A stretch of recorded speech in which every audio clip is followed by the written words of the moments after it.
ನಮಸ್ಕಾರ ಸ್ನೇಹಿತರೆ, ನಮ್ಮ ಚಾನಲ್ಗೆ ನಿಮ್ಮೆಲ್ಲರಿಗೂ ಆತ್ಮೀಯ ಸ್ವಾಗತ. ಇಂದು ನಾವು ತಿಳಿಯಲಿರುವ ವಿಷಯ ಆಂಜನೇಯನನ್ನು ಏಕೆ ಪಂಚಮುಖಿ ಆಂಜನೇಯ ಎಂದು ಕರೆಯುತ್ತಾರೆ, ಪಂಚಮುಖಿ ರೂಪ ಹೇಗೆ ಉಂಟಾಯಿತು, ಆ 5 ಮುಖಗಳ ಮಹತ್ವವೇನು, ಅವು ಯಾವ ದಿಕ್ಕನ್ನು ನೋಡುತ್ತವೆ, ಪ್ರತಿಯೊಂದು ಮುಖದ ಶಕ್ತಿ ಏನು, ಈ ಎಲ್ಲ ಪ್ರಶ್ನೆಗಳಿಗೆ ಶಾಸ್ತ್ರ, ಪುರಾಣ ಮತ್ತು ಸಂಪ್ರದಾಯದ ಆಧಾರದ ಮೇಲೆ ಉತ್ತರ ತಿಳಿದುಕೊಳ್ಳೋಣ. ಪಂಚಮುಖಿ ಆಂಜನೇಯ ರೂಪದ ಉದ್ಭವ. ರಾಮಾಯಣದ ನಂತರ ಕೆಲವು ಪುರಾಣಗಳು ಮತ್ತು ಜನಪ್ರಚಲಿತ ಕಥೆಗಳ ಪ್ರಕಾರ ರಾಮ ರಾವಣ ಯುದ್ಧದ ಸಮಯದಲ್ಲಿ ರಾವಣನ ಸಹೋದರನಾದ ಮಹಿರಾವಣ ರಾಮ ಮತ್ತು ಲಕ್ಷ್ಮಣನನ್ನು ಪಾತಾಳ ಲೋಕಕ್ಕೆ ಕರೆದೊಯ್ದನು.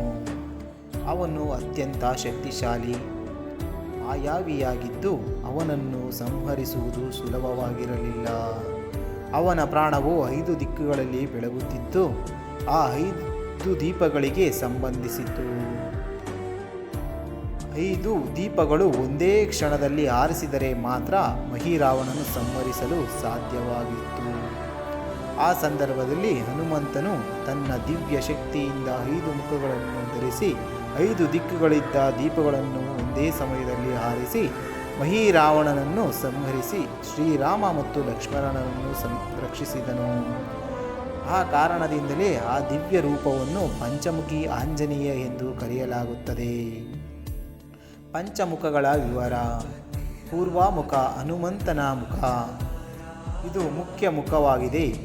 ಭಕ್ತಿ, ಧೈರ್ಯ, ಶಕ್ತಿ, ಬುದ್ಧಿ, ನಿರ್ಭಯತೆ ಮತ್ತು ಭಗವಂತನ ಸೇವೆಯ ಸಂಕೇತವಾಗಿದೆ.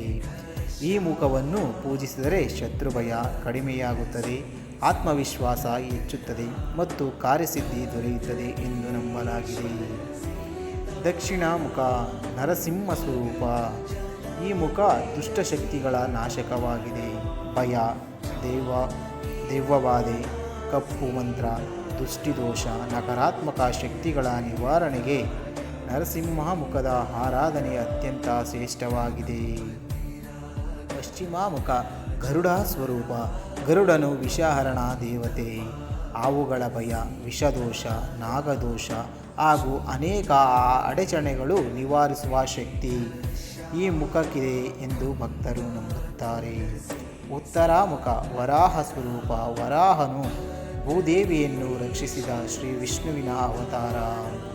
ಈ ಮುಖವು ಐಶ್ವರ್ಯ, ಕುಟುಂಬದ ಸುಖ, ಆರೋಗ್ಯ, ಸ್ಥಿರತೆ ಮತ್ತು ಭೂ ಸಂಬಂಧಿತ ಸಮಸ್ಯೆಗಳ ನಿವಾರಣೆಯ ಸಂಕೇತವಾಗಿದೆ.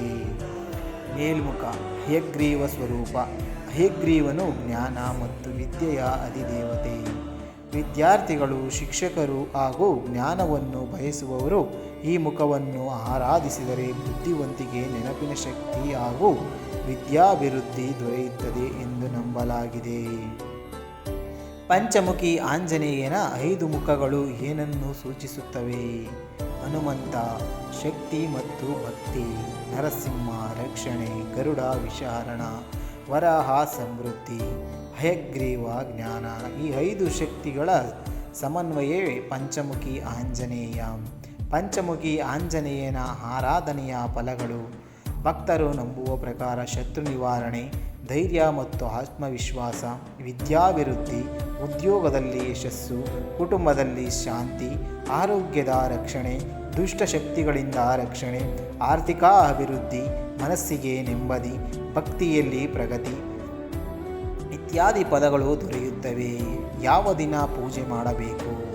ಮಂಗಳವಾರ ಮತ್ತು ಶನಿವಾರ ಪಂಚಮುಖಿ ಆಂಜನೇಯನ ಆರಾಧನೆಗೆ ಅತ್ಯಂತ ಶ್ರೇಷ್ಠ ದಿನಗಳೆಂದು ಪರಿಗಣಿಸಲಾಗಿದೆ. ಬೆಳಿಗ್ಗೆ ಸ್ನಾನ ಮಾಡಿ ದೇವರಿಗೆ ಕೆಂಪು ಹೂ, ವೀಳ್ಯದೆಲೆ, ತುಪ್ಪದ ದೀಪ ಹಾಗೂ ಬೆಣ್ಣೆ ಅಥವಾ ಬಾಳೆಹಣ್ಣಿನ ನೈವೇದ್ಯ ಅರ್ಪಿಸಿ ಪೂಜೆ ಮಾಡಬಹುದು. ಜಪಿಸಬಹುದಾದ ಮಂತ್ರ: ಓಂ ಪಂಚಮುಖ ಹನುಮತೆ ರುದ್ರಾತ್ಮಕಾಯ ಓಂ ಪಟ್ ಸ್ವಾಹ ಅಥವಾ ಓಂ ಶ್ರೀ ಹನುಮತಯೇ ನಮಃ. ಭಕ್ತಿಯಿಂದ ಜಪಿಸಿದರೆ ಮನಸ್ಸಿಗೆ ಶಾಂತಿ ದೊರೆಯುತ್ತದೆ ಎಂದು ನಂಬಲಾಗಿದೆ.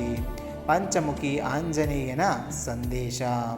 ಪಂಚಮುಖಿ ರೂಪವು ಕೆಲವು 5 ಮುಖಗಳಲ್ಲಿ ಅದು ಜೀವನದ 5 ಪ್ರಮುಖ ಶಕ್ತಿಗಳ ಸಂಕೇತವಾಗಿದೆ.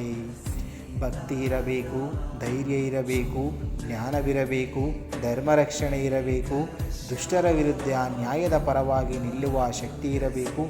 ಇವುಗಳೆಲ್ಲವೂ ನಮ್ಮ ಜೀವನದಲ್ಲಿ ಬೆಳೆಯಬೇಕೆಂಬ ಸಂದೇಶವನ್ನು ಪಂಚಮುಖಿ ಆಂಜನೇಯನ ಸ್ವರೂಪ ನೀಡುತ್ತದೆ. ಸ್ನೇಹಿತರೆ, ಪಂಚಮುಖಿ ಆಂಜನೇಯನ ಆರಾಧನೆ ಎಂದರೆ ಕೇವಲ ಭಕ್ತಿಯಲ್ಲ, ಅದು ಧೈರ್ಯ, ಜ್ಞಾನ, ರಕ್ಷಣೆ, ಐಶ್ವರ್ಯ ಮತ್ತು ಆತ್ಮಬಲವನ್ನು ಜೀವನದಲ್ಲಿ ಬೆಳೆಸುವ ಸಂಕೇತವಾಗಿದೆ. ಈ ಮಾಹಿತಿ ನಿಮಗೆ ಇಷ್ಟವಾಗಿದ್ದರೆ ಲೈಕ್ ಮಾಡಿ ಮತ್ತು ಸ್ನೇಹಿತರೊಂದಿಗೆ ಹಂಚಿಕೊಳ್ಳಿ ಮತ್ತು ನಮ್ಮ ಚಾನಲನ್ನು ಸಬ್ಸ್ಕ್ರೈಬ್ ಮಾಡಿಕೊಳ್ಳಿ. ಇನ್ನಿತರ ಸನಾತನ ಧರ್ಮದ ವಿಡಿಯೋಗಳಿಗಾಗಿ ನಮ್ಮ ಜೊತೆ ಇರಿ. ಮುಂದೆ ಯಾವುದರ ಬಗ್ಗೆ ವಿಡಿಯೋ ಮಾಡಬೇಕೆಂಬುದನ್ನು ಕಮೆಂಟ್ ಮಾಡಿ ತಿಳಿಸಿ. ಜೈ ಶ್ರೀರಾಮ್, ಜೈ ಹನುಮಾನ್ ಎಂದು ಕಮೆಂಟ್ ಮಾಡಿ.